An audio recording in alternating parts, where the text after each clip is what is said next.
Today's meeting was a consultative meeting with all our tribal bodies and the civil societies, commonly known as the stakeholders. So the government had invited all the recognized tribes of the state of Nagaland, with the last one being recognized, Tekir tribe, we have 15. And the other bodies like the NSF, CNTC, ENPO, and all other women's societies and minor communities also. It was broadly on the three subjects of oil and natural gas exploration and production, then the urban local bodies, and the register of indigenous inhabitants of Nagaland, along with the Village and Tribal Councils Act of 1978. So here, the government had presented extensively on the backgrounds of the oil exploration in the state since the early 70s up to the last attempt by the ONGC in Wokha district. The Department of Geology and Mining had dwelt at length. They also provided us a slideshow, made a PowerPoint presentation, which has given the correct picture of the mineral wealth, especially in the oil and natural gas sector. The legal battles which we have had,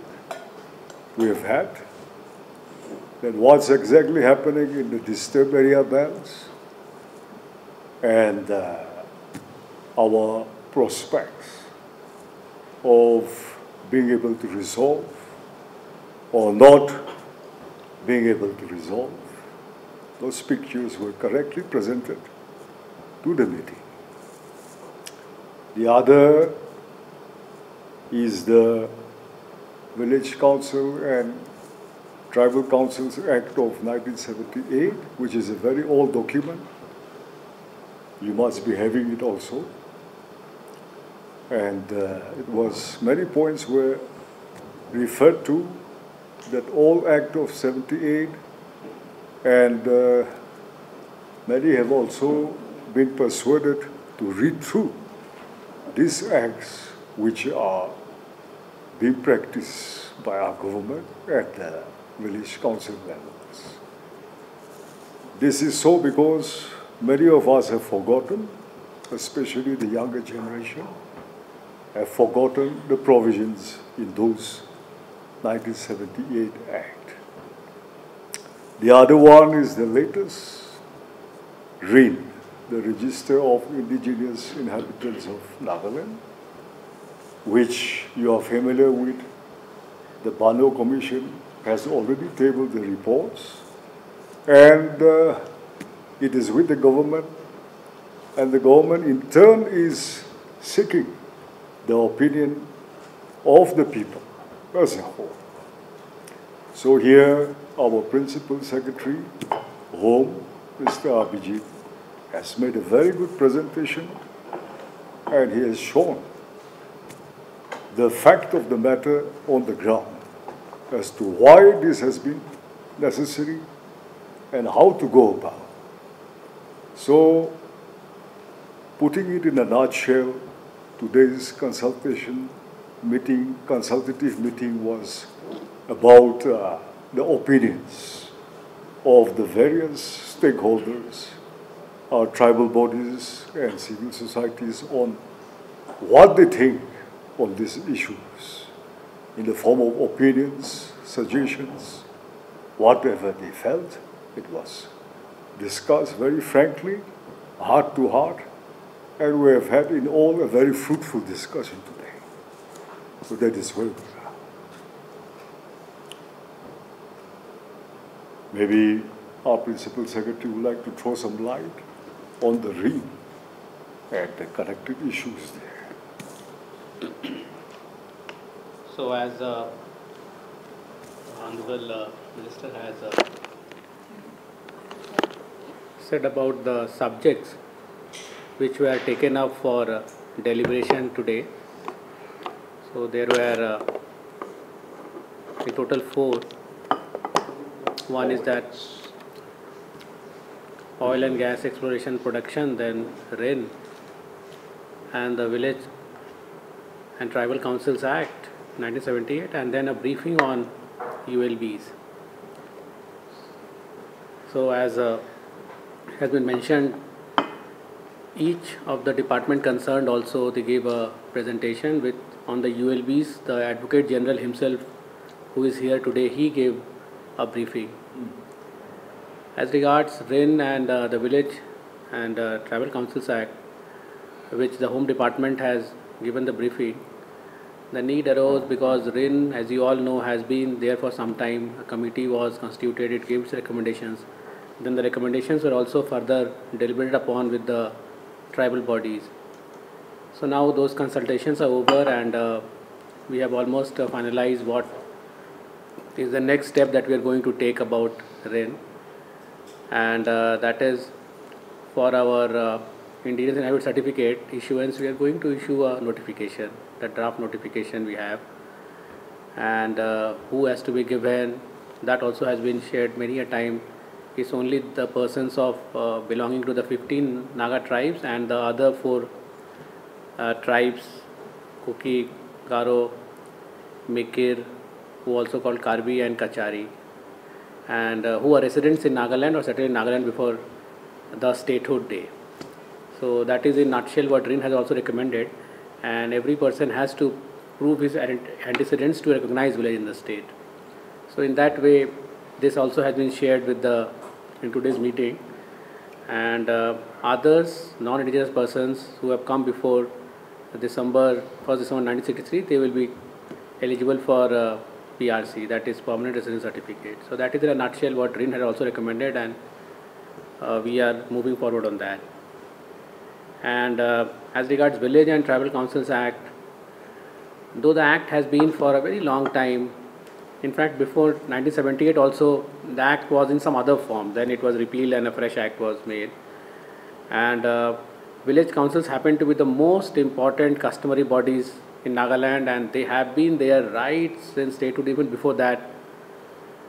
So this Act actually provides detailed provisions how to constitute and how to run, but keeping intact their customary nature if you read the Act. So there was a general feeling that many of the provisions, though it is very clear, somehow because of it not being read properly or people not being aware, sometimes the decisions are getting taken in such a manner which is weakening the traditional nature of these bodies.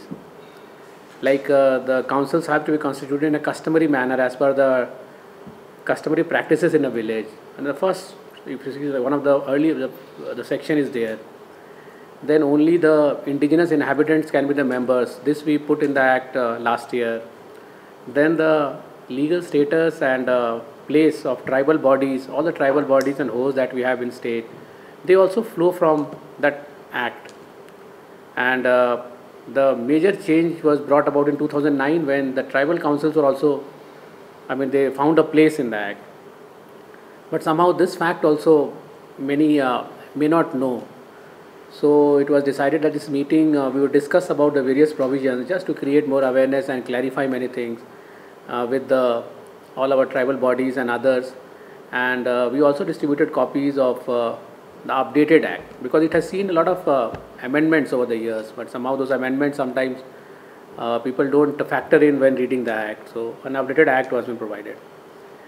So it has been a very fruitful consultative meeting. Some more concerns and some more suggestions were also given about some provisions of the Act which Home Department we will look into. And regarding RIIN, more or less the consensus is there that we have to proceed in this manner. So we will be issuing, but might be one or two things, I think some more feedback we require, but broad consensus there that this is how we should be doing. And but that oil and gas exploration, I mean the facts have been presented. Many people knew, but many others are not knowing fully, I mean how the government is going about this. The proposed MoU is not exactly we executed yet, but I mean it's right now in the process of consultations to arrive at an agreement how to frame that MoU. So that was conveyed. Of course, like many had some observations on that. So on that, the government will have more consultation on that matter, and that I mean some more consultation so that we arrive at a proper consensus as to what finally is to be done on that. And RIIN, as I said, that only some minor points are there, but that will also maybe firm up as we go forward and issue that. The Village and Tribal Council Act, it was more of a making people aware. That was the intention, rather than speaking about any particular section. It's not that way. It was more of creating awareness and conveying to people that many concerns that they have with traditional bodies is already there in the Act. And if at all something needs to be done, the Act, we could think of some more changes, but which may not be required because the Act is quite comprehensive. And with time it has got better, one could say. And the fourth one, urban local bodies. We are all aware about the developments that have happened in the past few months. It was more of a briefing.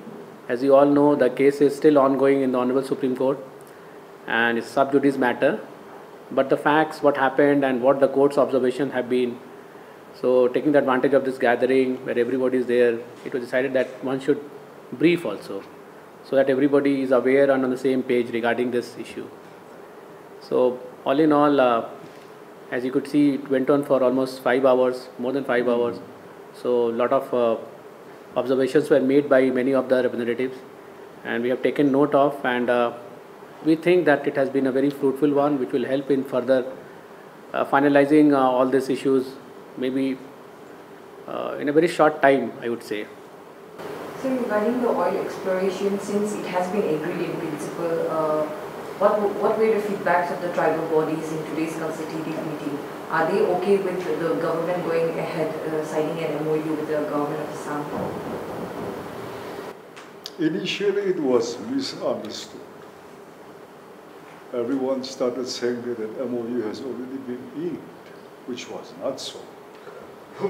As I said last time, the chief ministers of both the states had reached a certain level of understanding, because the center was insisting that we should solve our boundary problems outside of the border.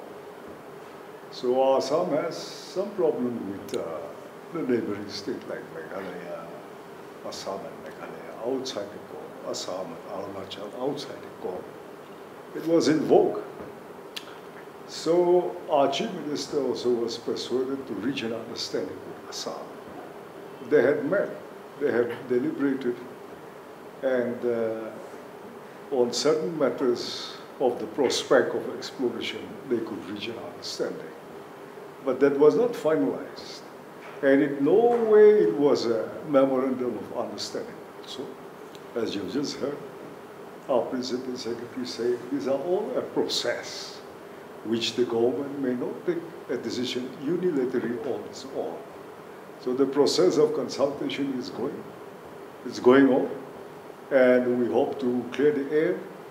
Whichever way it takes, we will try to reach unanimity at all costs. We try to reach a consensus at all costs. That is where we are. Oil royalty sharing between 50-50 sharing between the Assam and Nagaland was never proposed from any quarter till today. However, because of the initiative of our Chief Minister, and also with due intervention from the Union Home Minister, breakthrough has been met. And then in principle matter, royalty 50-50 sharing was agreed upon, as our Chief Minister has proposed. Anyway, except on principal term, details, implications, or as to how that 50-50 mechanisms should be done is yet to be worked out. And as per the social media speculation, today Chief Minister clearly admitted that there was no question of entering into any MoU with the Carbon of Assam, or for that matter, bilateral or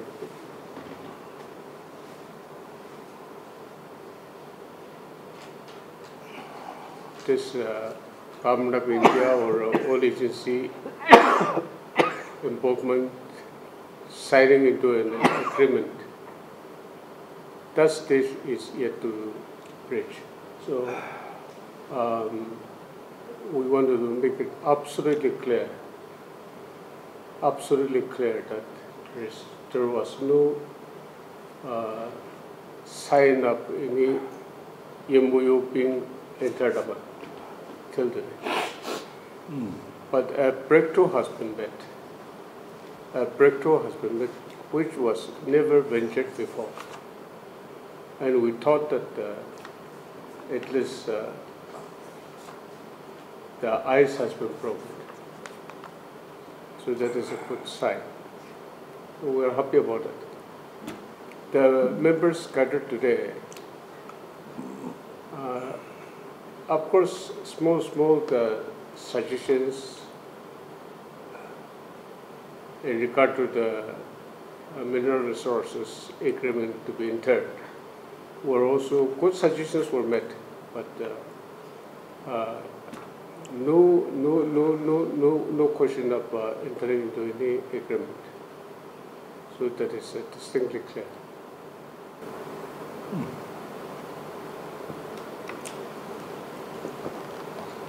So on RIIN, what was the date that has been finalized? Is it 1963 or 47? Because 79.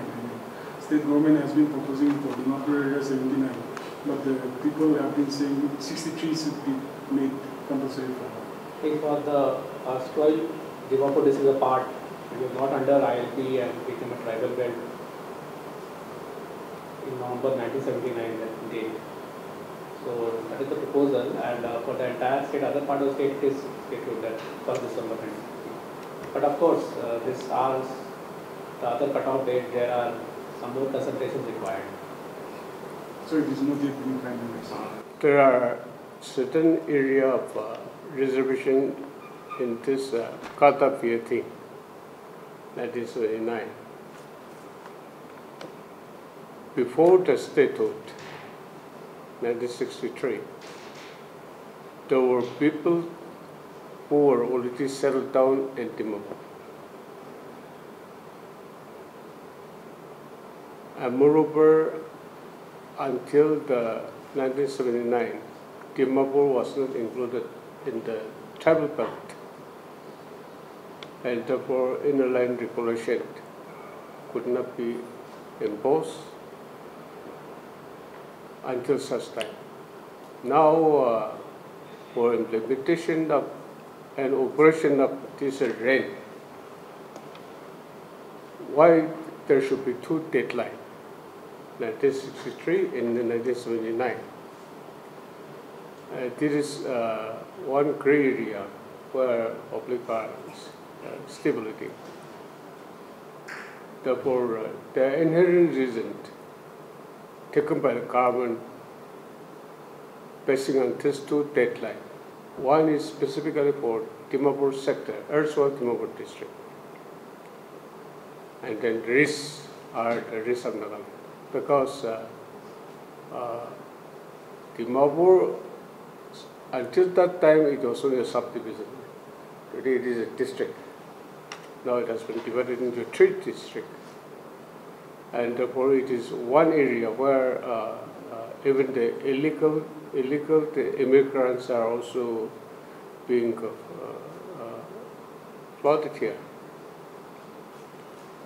in a big way, significant way. But there are other Indian citizens, genuine Indian citizens who were already there in Dimapur.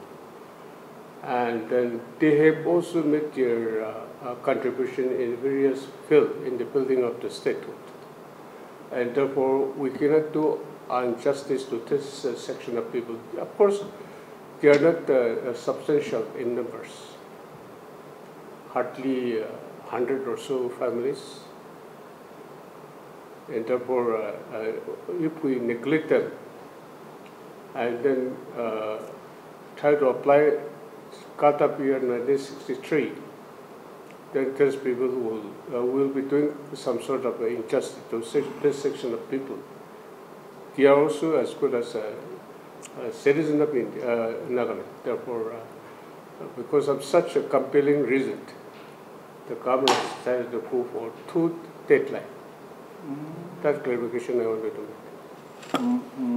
make. If I understand it correctly,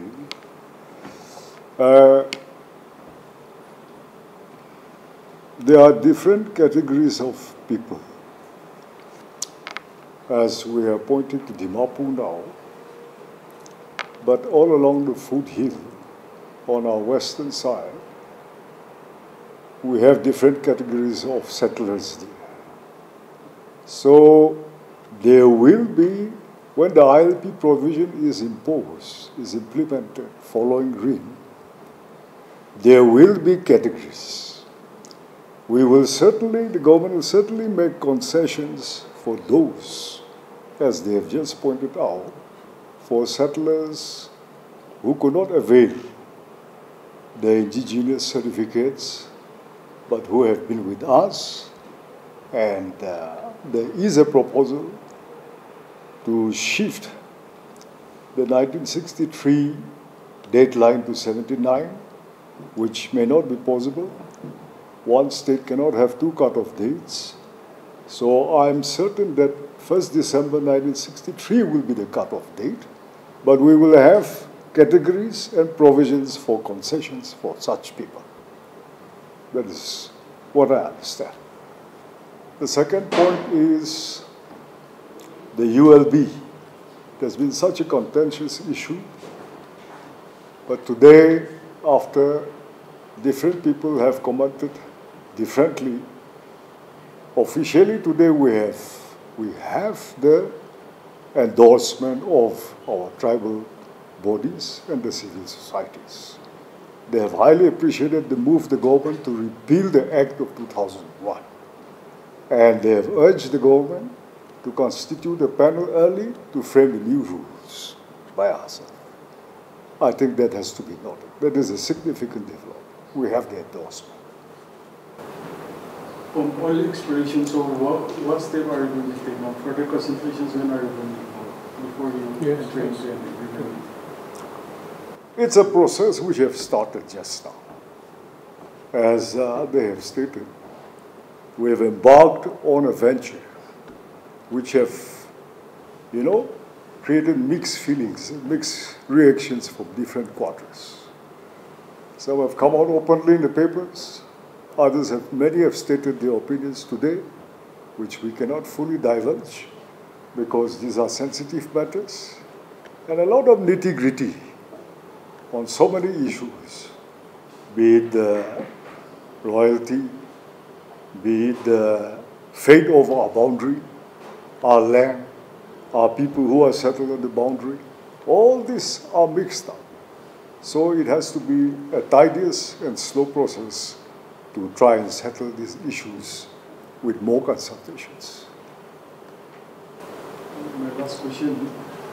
besides the NGOs and the civil society tribal bodies, the Naga underground groups or the Naga nationalist workers, they have been saying that exploration should not be taken up unless the talks gets over with the center. So now what is the stand of the government? Are you going to hold consultations with them also? That is exactly what I meant when I said there are different reactions from different quarters. We cannot just brush aside whatever they have stated a few days back. So we have embarked on a process. The Political Affairs Committee is also being mooted, the new government, the new PSC. I'm sure the government will take up these issues with people concerned. When can we expect the draft notification on RIIN, sir? Not anymore. Not as early as you may like to expect. We're making all efforts to have it as... The process has been started. But we can't give a definite, say, weeks or... That is not possible, but at the earliest possible. That much I can. So, what is the reason behind the delay for RIIN? Date for pardon? The reason behind the delay in implementing RIIN? So, delay? Yes. No, it's not exactly delay. There is a process which is followed for anything, any change we want to bring, and it's of utmost importance that all the stakeholders and everybody who gets affected besides the others also concerned, they should be consulted. So that took some time, as it is expected, especially on such a matter which is so sensitive and so profound. It's going to affect many things in many different ways. So that is the reason why it has taken some time. But then we are nearing the process, and I think you won't see much more further delay now on this matter. One more question on this oil exploration. Former MLA Ghandumo has filed a case in Supreme Court in 2005. What is the status of the case now? They have withdrawn it. They had filed a case. Government has dealt with them, and they could reach an understanding. Some agreements were made, so they had withdrawn the case. Now, because of not adhering to the agreed points in toto, there could be some discontentments on the other party, from the other party. That is why these are certain issues which we have to take up. It is tedious, it is sensitive. We need a lot of discussion again. That is why it is delaying the process. And it all depends on how successful we can reach unanimity at the end of the day. That is it. So taking this opportunity, I would like not acknowledge today's meeting. The village guard association, they have been asking for an enhancement, and because of that they're going to help the district. There is a committee also for this, headed by your ACS and Finance Commissioner, and in that we have a member from MHA also. So what I would see that that committee was formed earlier also. That recommendations had been given, but subsequently again the matter had gone to Honorable High Court. So based on the direction this committee is to look afresh. So that we are doing, and I think they have also been requested not to go ahead with their proposed agitation, peaceful agitation they have said, and we have assured that we review the matter and whatever is possible at our end, because the honorarium or that amount, whatever they get, it all comes from central government as a part of SRE. It's all from there. So a final decision in this regard has to be taken from that end only. Of course, we can make our observations, the details we can send, which we have been sending, but as I said that the final thing about the enhancement, that has to be taken from by MHA only. Let me supplement one more point. on the delay of implementation of RIIN. In the working system of any government, there are certain established norms. Now the government has set up a panel commission to study about the implementation mechanism of this RIIN Act. And panel commission report has been submitted to the cabinet. The Honorable Chief Minister may like to take it into the cabinet for further discussion. And then the Honorable Cabinet will like to decide whether to start operational functioning of the Act, or again it will be sent back to the House. Honorable Cabinet will decide. These are the norms of the government, and therefore it must have taken a little time, but as our Principal Secretary has said, there is no delay as such as far as the government level is concerned, and delay means intentional delay is not there. So that is the factual position of the government function.